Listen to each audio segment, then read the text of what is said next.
Well, hello and welcome, everyone. Welcome to my world. Welcome to Talk Leadership with Cedrick. You know, everybody needs a little TLC, and I am Cedrick LaFleur, your host, and I'm excited to be here with you today. Man, let me tell you what, Talk Leadership with Cedrick is where we focus on leadership and personal growth with business leaders, educators, and local thought leaders. Our goal is to introduce our audience to leaders who are making an impact with innovative ideas. Now, you know, our guiding leadership principle is the law of contribution, which says growing yourself enables you to grow others. See, you can't give what you don't have. So first, you must grow yourself in order to grow others. Now, we believe that outstanding leaders like yourself help us to help others. So tonight, we have another dynamic leader with us, folks, and get ready.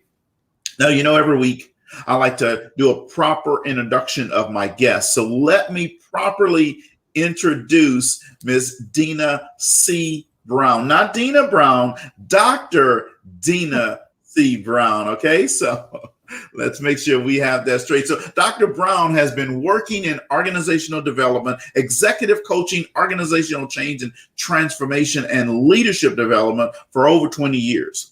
After identifying a significant deficit of women in key leadership roles, Dr. Brown founded the Lead Her Shift movement and created the Lead Her Shift Incubator, which is a robust community where women develop unshakable clarity, undeniable confidence, and unstoppable consistency. Let me say that again because I like that so much. That is awesome. Women develop unshakable clarity, undeniable confidence, and unstoppable consistency that will give them the competitive advantage to excel in life and in business. Everything she has done in her career has been to inspire, empower, and transform lives. It has looked different throughout her life, from the classroom to corporate boardrooms and on the stages worldwide, right? Today, it's about building a strategy for women who want to transform their lives and be the go-getter, the leaders that they can be in their lives. So Dr. Brown is the CEO of her Executive Presence LLC, an executive coaching company for women executives. She hosts a podcast, Her Executive Presence, and is also the co-host of a weekly talk show, it's called Interludes. So make sure that we'll put the link in there so you can catch that show as well. She is currently researching the intersectionality of imposter syndrome. Oh, now that's going to be good. With race, class, and trauma against African-American women and other minority ethnic groups. Folks, we want to make sure that you stay tuned for that. Dr. Brown, let's give her educational credentials. Dr. Brown holds a PhD from the University of Southern Mississippi in educational leadership and research, a master's in education from Old Dominion University, and a bachelor's of arts degree in economics. So that means she knows her finances from San Diego State University. Let's welcome Dr. Deena C. Brown to the show. Thank you.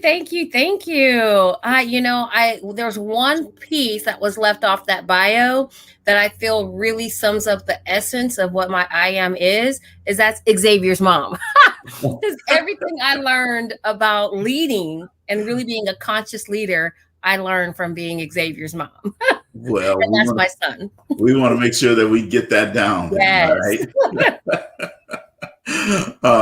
Well, I'm excited to have you here on the show today, and I got a lot of stuff I want to talk with you about. And audience, I want you to take a lot of notes because Dr. Brown is going to bring it to you, and she's going to share a lot of information that you can use every day. So I know I read your bio, but our audience sometimes like to hear directly from you.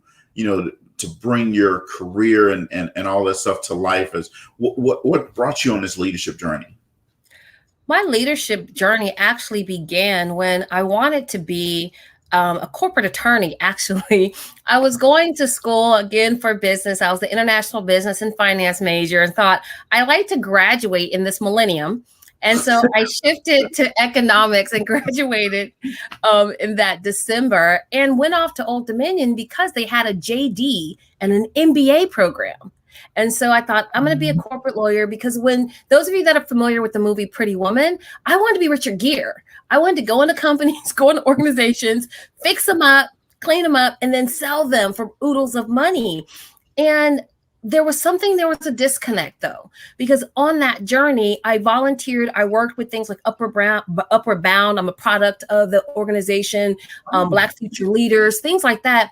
And I kept saying, why do I want to be a corporate attorney? I do like contracts and mergers and negotiating and all of that kind of stuff. But really what I wanted to do was I wanted to make sure that I can work and do something that I enjoy, but I wanted to get and earn a lot of money to give back to schools, to give back to education, to give back to students who were like me, who didn't always fit that particular mode of that. And now I will say that I do have an international baccalaureate diploma. I did go through honors programs, but I was an anomaly, not someone that that you saw a lot of. And I thought there's some unique aspects of that. So as I sat with that, and I thought, I can continue to try to earn money to give to a place or to a system, or I can give the greatest gift, which was myself. Yeah. And so in the middle of that, now I had never changed my major, never decided I wanted to do anything outside of business my whole life. My mom was like, what? You've always wanted to do business. I mean, I was 9, 10 years old watching the ticker tape for the Wall Street Journal. But then I realized that there was something bigger. And so I immediately changed my major to education. So that's where I got a master's in education. And I knew that I always wanted a PhD, not because it was going to make me smarter, because I know I was a genius at birth, but I knew that it would help people listen to me differently. It would open doors for me differently. And so the DR. wasn't necessarily for me to know who I was. It was really for the world in which I existed to appreciate who I am. Yeah, I really like that. You got me excited. I need to go get me a PhD now. And like I said, I love the research. I love the learning. And so through that journey, I became an educator. I worked with the Department of Defense for over 16 years. I was a classroom teacher, and then shifted to school administration and was a school principal for nearly 10 years. And then from that in 2016, decided to own my life back after a series of misfortunate events, but really that led me to where I am supposed to be and where I'm called to be actually right now. So again, the essence of my I am and my leadership journey has always been that, to be inspired, to be able to inspire, to empower people to really own who they are, and to help them transform their lives by transforming their mindsets and their thinking about who they are and how they're called to show up. Now, there you go, folks. You see, I told you we bring great people here tonight. She's already, but we're one question in. Oh, man, I am excited about our conversation tonight. So if you had to identify your business niche, what would that be? I speak universal truth. However, who I'm speaking to are women like me, women in leadership who along their journey, they understand that there is more. And I need to unlearn some things about myself so that I can truly evolve and be who I was called to be.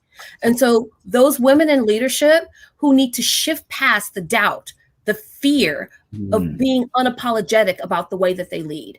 And so my niche is women in leadership, the decision makers, the go-to, because you're there being superwoman with your cape on, but who do you go to? Who do you have to talk to think through and to help you, again, own your narrative, the authentic part of who you are, but also to make conscious leadership decisions by taking everything in and alchemizing all your experiences to make something that's greater. That's who it is. So women in leadership who are the go-to leaders, who are looking for the person that they can go to help them think through, live through, and shift through what they're going through right now. Wow, I like that. And I see right behind you, it says the shift factor, Right. right? I really love that. So, all right. So women in leadership. Right. And we have a lot of women in leadership who tune into our show every week. And here's the thing. So I heard you say that you were a principal for Yes. a number of years. So, oh wait, let me pause. Not just a principal, an award-winning principal, a 2012 Blue Ribbon principal. So let me go ahead and add the rest of them credits, right? Okay, go ahead. All right. I love it. Dr. Brown is in the house, folks. So we have principals that tune into our show. I was going to say doctor, but Jesus Christ, you got me tongue-tied now. I keep you shaking and stirred because what you're going to do, if nothing else moves you, life will. Absolutely. I absolutely love that. So our principals in the house, Miss St. Mary, Miss Guillory, Mr. Harvey, Miss Jackson. Oh, you guys tune in here. We have an award-winning principal here in the house to speak with you tonight. So what made you decide to become an entrepreneur and just leave the classroom or the school building? I didn't. It chose me. I think that in operating in that particular space, I didn't say I want to be an entrepreneur. And be truthful and honest, I really enjoy blended entrepreneurship. I love working within organizations. But what happened as the time is I was dying from the inside out. I was in a very toxic environment. And I got to that point where literally Sunday night, I was ill. And was ill through the whole week. And it wasn't so much that it was the students, and it wasn't so much that it was, it might have been a little bit of the teachers, but it was really the system and what I worked with. And I realized that I didn't fit anymore. And so at that time, it was a choice that I had to make because I wanted to live. And when I say live, I'm talking about to the tangible part. I was in a hospital regularly because of the concerns over my health. And there was no pinpoint on what it was. And so it wasn't, again, the system, because everything that happens, again, we have that control. I was out of alignment. Yeah. And I knew, and God had already whispered to me, I'm a woman of faith. He already whispered to me, it's time for you to shift and move. But, it's good. It's the good life. I'm doing da-da-da-da-da. I was out of alignment.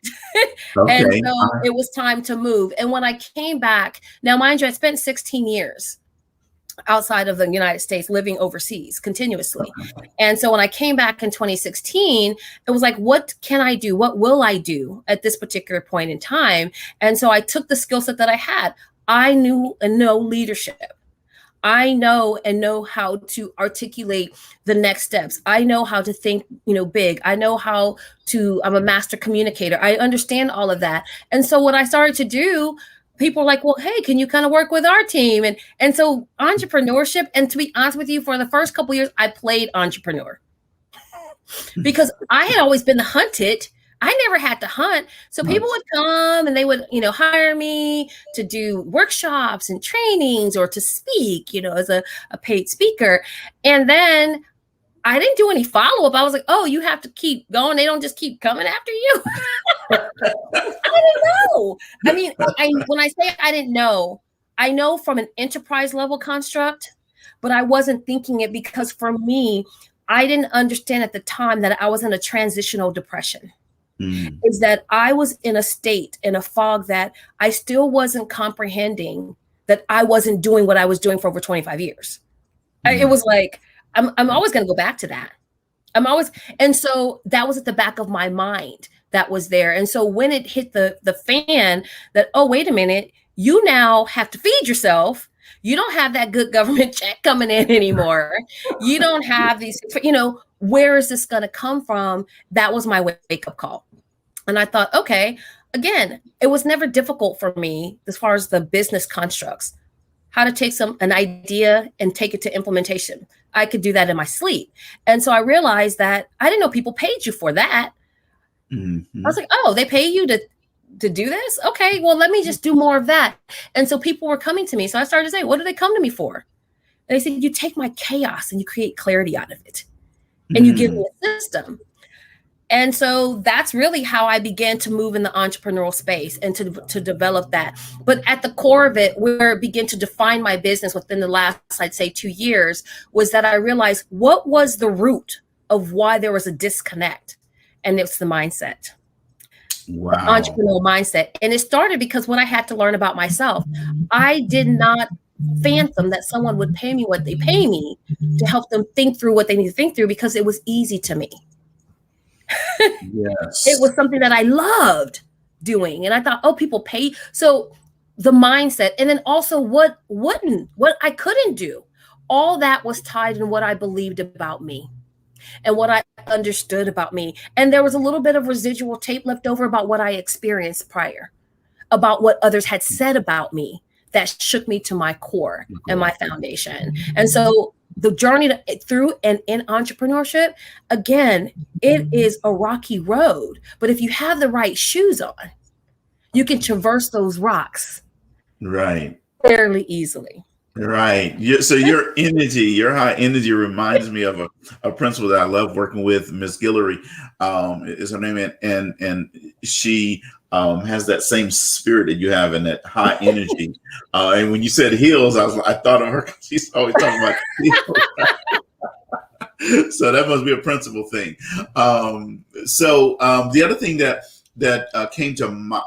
she came to mind when I read this on your social media was about the journey of me on the road to I am is rooted in me having the courage to be.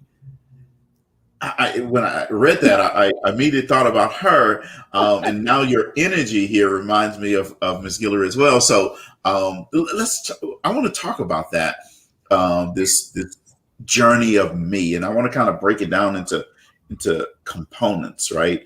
Okay. That first part is the what is that, the journey of me? What does that mean? It simply is that the journey, the daily steps, the weekly steps, the monthly steps, our infinite journey of discovery of ourselves, especially when we're open to it, to do that. So again,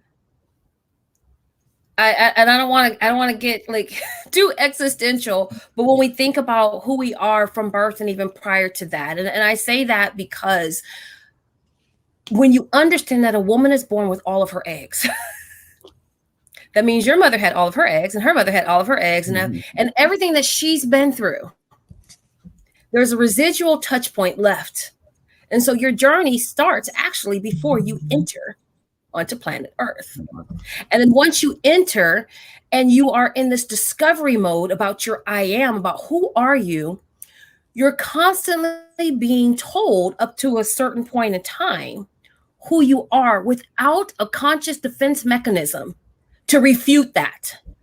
So you're told whether you're smart or not. You're told for girls and young women, whether you are good at math or not. And don't get me started if you are, young, gifted, and Black, you're also told, who you could be, what doors to enter. And some of that is actually tainted by what those who've come before you have experienced.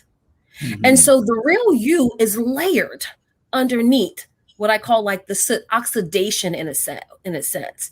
And so when it's exposed to air, it's got the access. So you start to see the tarnishing pieces to come. And that the beauty of that, though, the beauty of who we are and who we were created to be, at its authenticity, and the beauty of the way our mind actually works, and the beauty of neuroplasticity for all you neuroscience nerds like me out there, is that we can go back and re-script that and also kind of clean that up. And I liken that to polishing silver. So when we're born, initially we're born with this with a beautiful silver patina. But as the world, and we're exposed to the world, that oxidation happens and that tarnishing comes from air. And it's natural from your environment, your situations, and your circumstances. But you get to a point, and maybe you were used at one point in time, then maybe you've been put on a shelf for a while. And if you've ever been into a thrift store, you'll see lots of silver and it's got lots of tarnishing and brown spots all over it. And you would never pick it up often because you think it's damaged, it's just no good, but that's not the truth of it. really, because you might walk over and there is a Paul Revere revolutionary piece of silver that if you would have took the time to pick it up, you see the weight in it. And if you took the time to begin to polish it and remove the soot, the dirt, to get back to its natural patina, you will see the treasure that's underneath. That's who we are. That's our me. And that's our journey. That, again, in the fire of which we've been made, because when we talk about silver, okay, that fire in which you were forged, and you come out with a shiny patina and tell the world you're exposed to the world. And now you have this oxidation and this soot, these spots that are on you. And for some of us, we spend a long periods of our life believing that that's what defines us and that our beauty has been tarnished by the soot, but that's not the truth. Right. The me of who we are, our being, is still there underneath. And all it takes is us to have some conscious polishing to remove that, to go back to our natural patina. Absolutely. Wow. Let the church say amen on that. So I love to speak in pictures and stories because I believe that you can see it and we can see ourselves in that. So that journey of me is that I liken myself to that beautiful piece of silver that been tarnished by life. And now I have spent conscious time removing that. And then, because again, I'm a mixed medium artist, y'all. When we understand kintsugi, that art of being beautifully broken, that even if there are certain spots or even if things are broken off, it doesn't damage me. It actually enriches my story. Yeah. So I love it. The journey of me. So then the second part of this is then we get to the road of I am. I am. We question and say, am I? Am I? Am I? Am I beautiful? Am I smart? Am I? Instead of I am, we start with the am I's, the questions. And instead of that, no, this is who I am. This is who God called me to be. And here's what I've said to myself. It's not even who I said I am. It's who God says I am. Because sometimes I'll get it twisted. Because I have been hearing the echoes of others who have spoken into my being at a point where I wasn't conscious enough to say, oh, that's not me. And so it sits there until that awakening happens. I go, wait a minute, where does this come from? And so getting to that point of I am is about a reckoning with yourself, to going back to say, who am I really? A rose doesn't question whether it's a rose. Right. Yeah. It just is. But yet we will still question, am I, am I, am I? And so that I am portion is standing in your I am as you are, perfectly imperfect, the way that you are made. You do not need validation. You're not a parking ticket. And we sometimes begin to confuse validation with affirmation. Oh, and really, we have to affirm who we are. And it's in that self-affirmation that we understand we get to the I am. And when I mean I am, I'm talking the all of me. The petty part, the funny part, the serious part, they're all of me. That's part of my I am. And that's what makes me such a value add to not only to myself, but to others. But until I can affirm me in my I am, others have no roadmap to follow. Yes. Wow. This is awesome. So what I picked up from this is stop asking, am I? Start saying, I am. Yes. Right? Stop questioning and start believing. Start believing. Yeah. And in that believing portion, and I always have to put that disclaimer with people, start believing, but also be in a state of awareness to know if there's something out of alignment that you're open and you're committed to doing the work to really live your authentic I am. Yes. Awesome. I love it, folks. Dr. Deena C. Brown is with us in the house tonight, and she is just teaching us some stuff, taking you to a whole nother level. If you're a principal, if you're a teacher, if you're an educator, if you are the custodian, if you are the cafeteria worker, you're the bus driver, you got to start believing that I am part, right? When you start believing it, your students are going to start believing it, Your because they're going to see students will believe it. it. And they will believe it about themselves. So one of my guiding principles, and I was a little unorthodox as a teacher, and I was extremely unorthodox as a school administrator. Some people didn't like that so much because, education can be rooted in a system. But I would say, try this. Bring the kids on. If it doesn't work, they're going to yell at me, not you. Just try it. Because I want you to really cultivate that sense of belief and risk-taking and infinite possibility in those that you work with. And if I don't give you that space, you won't be able to give it to them.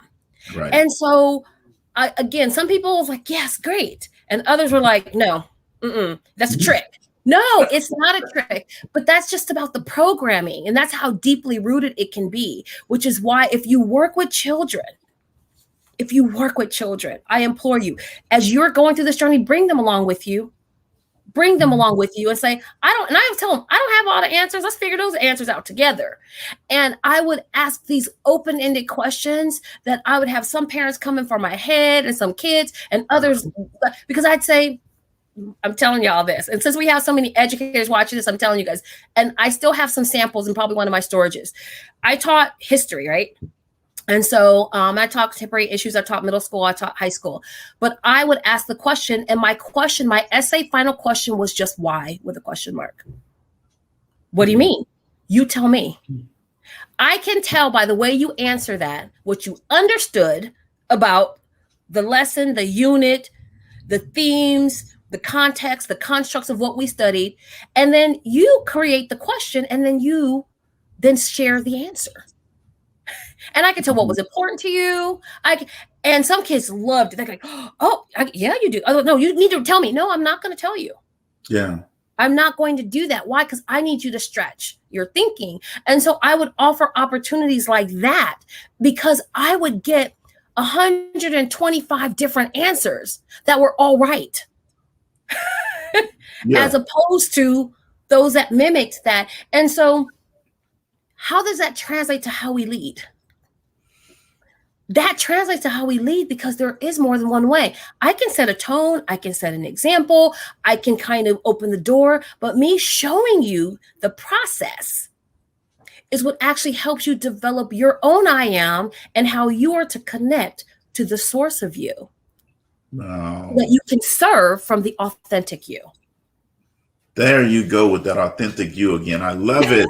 Right. And you know what, that simple why question, just why, gave those students a blank canvas. Right. And they can just go to use the imagination of their mind. Like you said, you got 125 all right answers. I love it. This is awesome. So the third part of this is the courage to be. Right. Right. So what gave you the courage to be? Because let me put it in context here. You are, I can tell, you're probably from growing up, you were just all fire, right? And no. Well, you just developed over time? Here's why I'm glad you asked that question, because there was 9 of us, okay, in our family. There's 9 of us. I'm number 7. Okay. And so that connectivity to who I am was so-and-so's sister, so-and-so's daughter. And if you think I'm kind of vivacious and big personalities, I come from a family of big personalities. And here I was, and we all have our own role in that, in the family. I love books. I love reading. I love to go into my own world. And I love to be, most people have a hard time understanding. I'm actually heavily introverted with extrovert tendencies. Okay. Absolutely. I call it ambivert. When I'm on. But I can go in and not come out. Okay. And for a long time, because when I'm out, I was told that I give off energy. So people are drawn to me. So it could be very draining because people are going, oh, I need some of this. And at a time, I didn't understand how to control it. I didn't understand how to ground myself and anchor myself, not to give everybody everything and save something for myself. So that courage, and this is part of that question of that courage to be, was to say, wait a minute, courage is not having the strength to go on, is going on when I didn't have any strength. And saying, okay. And the spoiler alert, I'm going to tell y'all want the secret sauce to what courage is? Courage is rooted in love. So, and if you don't believe me, let me give you an example. The stories you've heard, the pictures you've seen, the media clips of women and mothers lifting cars off their babies, stopping, doing all kinds of Herculean things. Mm-hmm. Particularly, I'm speaking about women because I'm a woman, but people in general.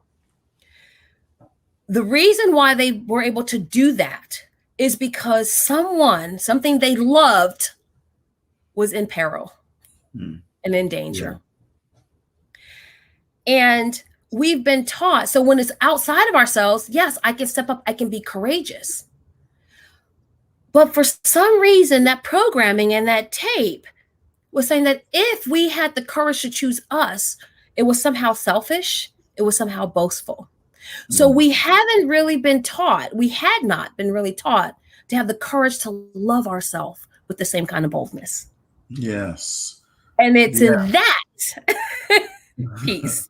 It's in me developing and seeing and hitting rock bottom of being at a place to figure out, wait a minute, either A, I'm going to go up or I'm going to go out. And saying, do I love me? You're questioning back to that question. Yeah. Am I lovable? I am love. Whether you define it or not, that is irrelevant to me. Right. So it was having the courage to fall madly in love with myself, to choose me first, to know that in all my imperfection, I am still affirmed and valuable. And it was having that courage to love me is what gave me the courage to be. So not necessarily what you need me to be, but what I need me to be to do what I'm called to do. Wow. I like that. And that is the journey of me on the road to I am, which is rooted in me having the courage to be. Mm-hmm. Absolutely love that. So folks, you can just take just that part of the segment and just hold on to it. You may need it, next week sometime. You may need it next month sometime. See, I told you remind me of Miss Guillory, the principal, because that high energy, and I know she's gonna like this part of that because that I am and the courage to be. I love this. So I was going to ask you then, what makes you smile every day? What makes me smile every day is the fact that I literally get to wake up and impact lives. And it starts with me. I wake up and I tell myself how much I love myself. I tell myself, these are some things that, and I'm very specific. These are things I'm grateful for that's about you. And the reason why, and I'll flash back to the beginning of the show, my greatest achievement is being Xavier's mom. So in me loving me and me dealing with what was my greatest fear was not being a great mom, was showing up as the greatest version of myself. So he had a model to follow. So seeing my son see me love myself despite everything that's occurred and showing him through loving myself how to love himself is what makes me smile every day, because the greatest impact has to start with you. And before we start trying to fix everybody else's grass and lawn and their dinner table, did you eat? Is your house fed? Did you buy groceries? I'm gonna get my fan here and be my old time church fan. Go ahead, preach, sister. Right. And so, but it is that, and there's some merit in that context. So when I decided, why do I smile every day? And I said, I'm gonna smile because I am. Yeah. I'm smiling because I am, because I woke up this morning. So I'm gonna smile. That's what makes me smile. I absolutely love that. So, we have a segment on the show that's called Would You Rather, right? Okay. So I we're going love to play that. a round of Would You Rather, all right? So, would you rather meet your great grandparents or your great grandchildren?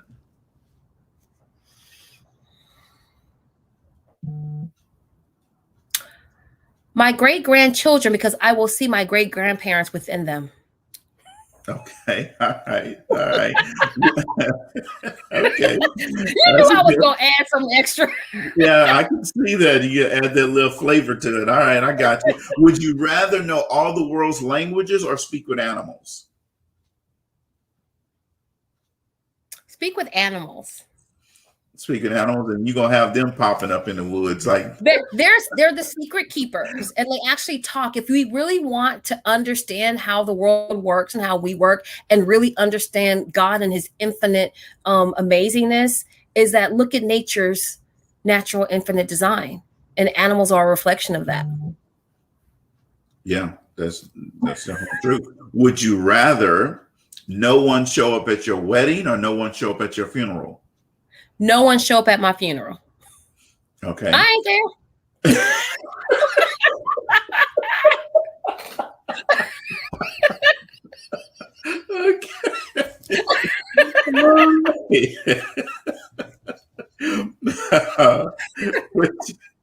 Oh my God. So I'm gonna skip the next because you're not gonna want this one so would you rather be stuck in a ski lift or on an elevator? A ski lift, because then I can look out and see I'm actually out in the open in the air and can see the rooftops and have a great vantage point.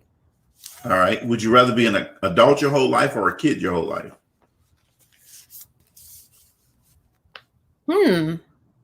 This adulting stuff is kind of tainty. I would say an adult that's a kid at heart. An adult is kid at heart. All right. Would you rather have free Apple products forever or have free Wi-Fi wherever you go? Free Wi-Fi wherever I go. Free Wi-Fi. All right. Would you rather have your own private island or your own private jet? My own private island. All right. With no land space, because ain't gonna be private if I gotta let a jet come in to visit. So just private. A couple more here. Would you rather be a ninja or a pirate? A ninja. Oh my God, that's always been my goal. How did you know? I just know some things. So would you rather be best friends forever with your favorite celebrity or date your celebrity crush for only 2 years? Best friends with my favorite celebrity. All right. And the last one is, would you rather have $1 million in Amazon gift cards or $100,000 in real money? I'd rather have $1 million. Wait, before you answer that, I saw when I said the $1 million in Amazon gift cards, you went, ooh, man. What was that about? That was because with the $1 million in gift cards, I would actually buy products to resell to get cash money. And I could make that 100,000. So I had already flipped those gift cards. Okay. So now the answer is what? My Amazon gift cards, my $1 million. Oh, you're gonna be out there trying to sell those Amazon gift cards on the black market. No, I'd be selling product. I'd be flipping the product. I'd be selling the gift cards. Absolutely. Okay, all right. You're gonna buy some product and then say, all right, who wants this? I paid $100, it's $200. Absolutely. I make that 100,000 in a minute. All righty. So you have an interesting service, and it's called the $1 Million Dollar Store. Yes. Right. Now, I know our audience want to hear about this. I want to hear about this. I like this concept. Oh, this is really my heart's work. And my ultimate goal is to build a wellness center for women to come and reset, restore, and renew. And I'm glad that you have a lot of educators that listen and principals, et cetera, because this stemmed from my time as an educator, knowing that we always needed to refuel. So my heart and passion had always been in that space. And so I was having, me and God were having our talk. We talk like this, like me and we cool like that. And I said, God, I want to build this wellness center. And the question began, how? Because life was happening and things were falling out. And I was like, how am I going to do this? And he says, well, how much is it going to take? And I said, $1 million. And I said, and he said, $1 at a time. And I said, $1. And so the $1 million dollar store was created.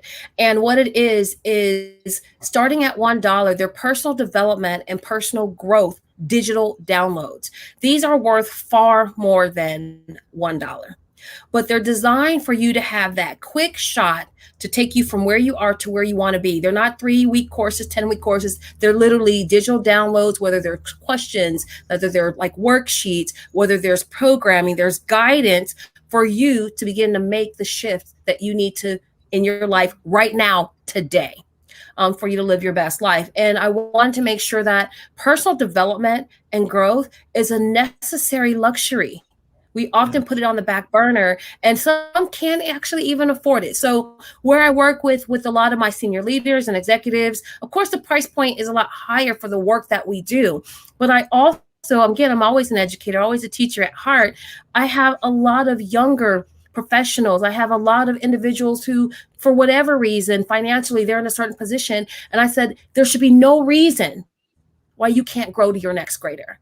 And so creating a digital download store, the very first ever personal development and growth dollar store, gives you opportunity and access to excellent resources to help you grow. So there's things in there like confidence bundles, $1 million mindset, self-acceptance, all of the things that you heard me talk about today in various forms are included on that dollar store. So they actually start at $1, and then there's $5 bundles that are probably worth more than $50, $60, $70 if I was to sell them individually, that you can get as well. So this, to me, was me really being in that give back space, always making sure that the access to the resources that are needed are available. And at first, the old me used to make things like this free all the time. But the divine download was that part of helping shift the mindset is getting people to understand that they're worthy to invest in themselves. And if they cannot invest at least $1 into their growth, then they're not ready.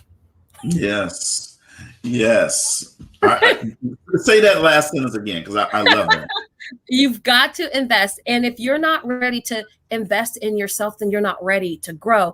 And so some people get caught up in the free 99 all the time. They want it for free. They want it for free. But what you're saying really to your subconscious, whether you're really saying to the essence of you, is that I don't value myself, my learning, my growth in order to invest in me. And so, again, part of the shift and help you make that shift, the shift factor that you see there on the wall and as part of my brand, is that you've got to begin to think differently about what's important, what's of value. You are valuable, you are important, you are significant, and you must invest in your personal development and your growth. And if you do that, you'll see exponential growth in other places in your life as well. Yes, absolutely. And it's interesting because my next question was going to be, what do you think is stopping people from being the best version of themselves? Fear. Yeah. Fear. So the opposite, I told you, the courage to be is love, embracing love, loving yourself. The opposite of love is fear. It's not hate, it's fear. The opposite of love is fear. So some people might be fearful of, failure. They might be fearful of, the unknown. But some people are even more fearful of their success. Because once I step into that space, there's no turning back. And who am I going to blame? And you can't. You got to look at yourself in the mirror. And often you haven't been trained or taught how to really break that down within yourself. And I liken that to, again, I'm a sports mom as well. And you think about when you're running, I guess whether I think about an offensive play, and you think about whether it's time to pivot or if it's time to shift. And when you have the player there, they anchor on that left hand, they get the ball, it's in your hands for you to do what you need to do with it, especially if you're at the top, the guard, the forward at the top. right? You're looking around because you're getting ready to run the play, and you're looking for someone, you're pivoting around, looking for someone to get open because you're anchored into that spot. And the shot clock is still ticking. The shot clock is still ticking, but yet no one's open. You could have taken the shot, but you're steady looking for someone else to pass it to. Because I also added, this is the championship game, and you're down to the last minute in that game. And so you're looking to see who to pass it to. You can stay there and pivot around, or you can take the step, you can shift and take the shot. Whether it goes in or not, it's still on you. You have to own it. And so many are afraid to take the shift and take the shot because now they had to own it. Because as long as they stayed anchored in the same spot, they can look around and blame everybody else but themselves for not being open, not creating opportunities, not supporting, not helping. But the moment that you shifted and you took that shot, it was on you. And so you've got to own that. And so that fear often is what keeps you rooted in that spot, pivoting around and not getting to the next grader. Yes, fear binds more people up than anything. And I like that you said not even just the fear of failure, but it's more that fear of success. Oh my God, they really like it. What do I do now? But even then, but here's the part where words are so powerful, and we know we talk about words a lot, like the work that we do, and how they impact your mindset. If you think about, again, your brain is always listening, so you've got to be conscious about what's going in and what's speaking into you. If you hear songs like "More Money, More Problems," then right, yeah. So you think that it didn't impact you psychologically on a subconscious level? Because if I have more money, then I'm going to have to leave some people behind, or I'm going to have to say no to some people, or I'm going to have to uproot myself and transplant myself in a place where I can thrive. And I'm afraid of that because what would they say about me? Right. Yes. And so that's where that courage to be comes in. It's because it's not what they say. It's what you know and what you believe to be true about who you are. Yes. Wow. And that's Dr. Deena C. Brown, folks. Some great stuff. I hope you're learning some things because I definitely am. And I'll tell you what. So we put her website across the screen, $1 Million Dollar Store. Go in there. And she wants you to just rob her blind. Just get it all. Go. And if it's not for you, who do you know? Yes. Who do you know that's there? Because I'll tell you that everything in there, I'm one of those people that it took me a while to put out. I'm like, no, it's not quite yet. Is it enough? And it was about over delivering. And I even had my coach say, that's like $100 product. I was like, I know, but that's not why this is there for. Yeah. This is about really creating opportunity to say that I believe enough in you. Will you join me? Yes. Yeah. Awesome. This is some great stuff. This is why I'm excited. I told you I was excited about you being here. So what's been the best thing that's happened to you so far this year? Wow. So far this year, well, there's a couple things that have happened. Can't talk about them yet. I will. And as soon as I can, I will definitely inbox you and let you know that. But the best thing that I can say happened to me was me taking the time for me. As I was sharing with you in the green room that I had to take a sabbatical because I was empty. I was not running on fumes. I was showing up as a bastardized version of myself, and I wasn't serving me or anybody else. And so what I had to do was I had to unplug to refuel. And so with that being and taking that time, and I had people in my inbox, we haven't heard, or you're not doing social media, or you haven't had like your workshops. And I said, I needed this time for me. And I had to slow down in order to go fast and be elevated in this next season to where God called me to lead to. But I had to stop. And I actually had the courage to stop and say, I need this time for me. I'm taking this time for me. And I'm not apologizing for loving on me. And it was fantastic. Well, so that's a great question. Let me follow up on that. So what what was it that helped give you that courage? Because so many people feel that they need to do something like that, just unplug for a little bit, but they're afraid, especially some entrepreneurs, right? They're afraid to do it. But what gave you the courage to say, no? Well, the courage came from me sitting down, getting quiet, asking myself, not just what I want, what do I desire? What do I desire?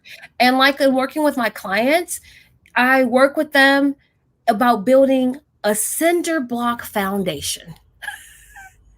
And that means it takes a little bit more time, but it can weather the storm. And I realized that I was being tossed and turned. And so I'm very reflective. When I ask myself questions a lot of times.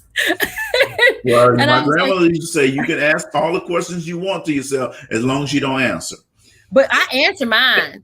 And see, I answer mine. And the fact that before I didn't is what kept me rooted in a false version of who I was called to be. When I sat down and said, okay, because the answers come from within.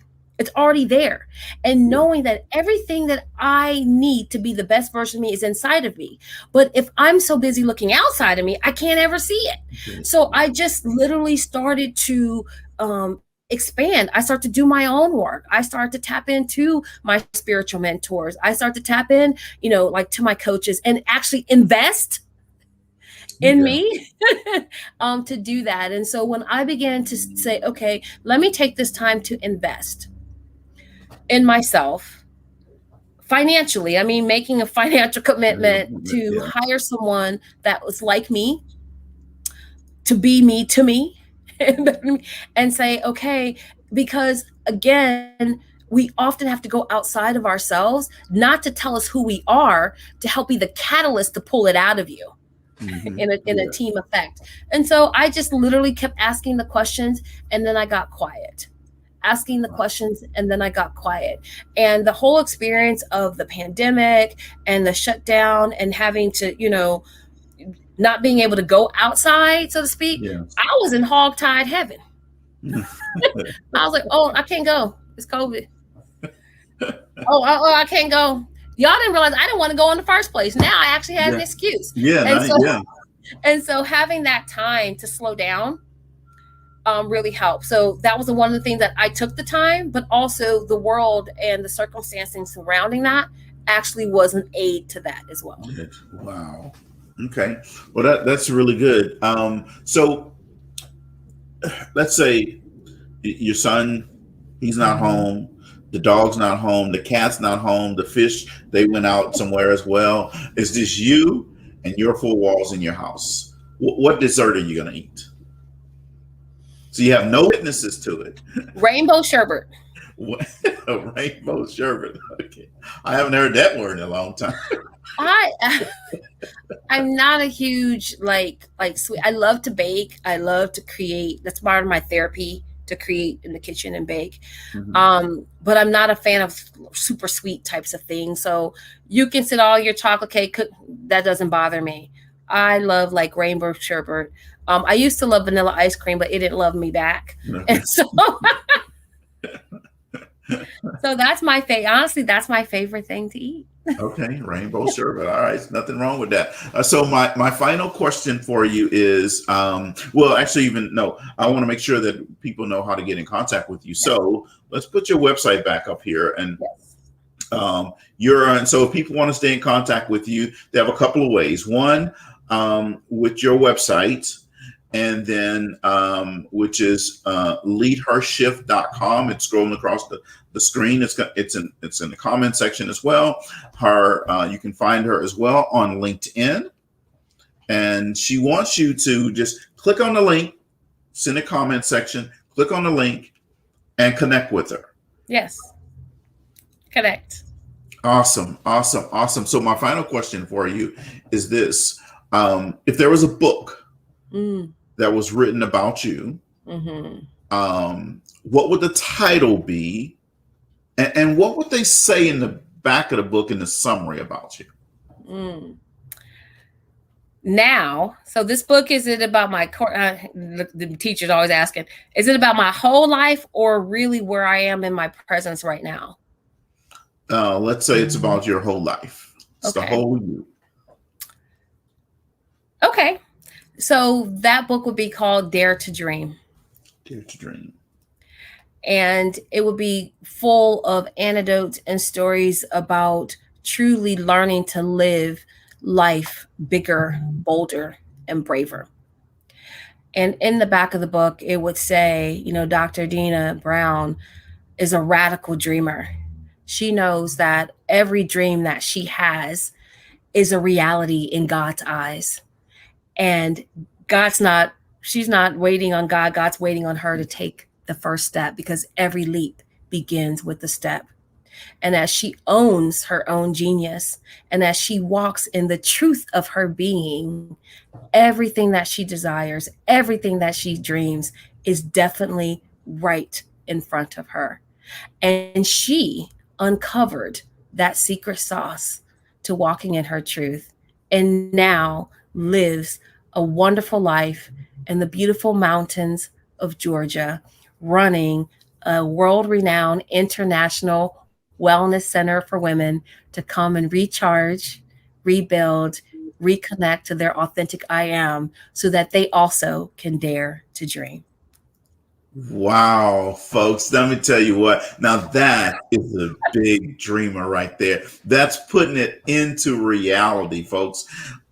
That was awesome, right? That was I'm gonna have to just take that and just replay it over and over and over again. I like that.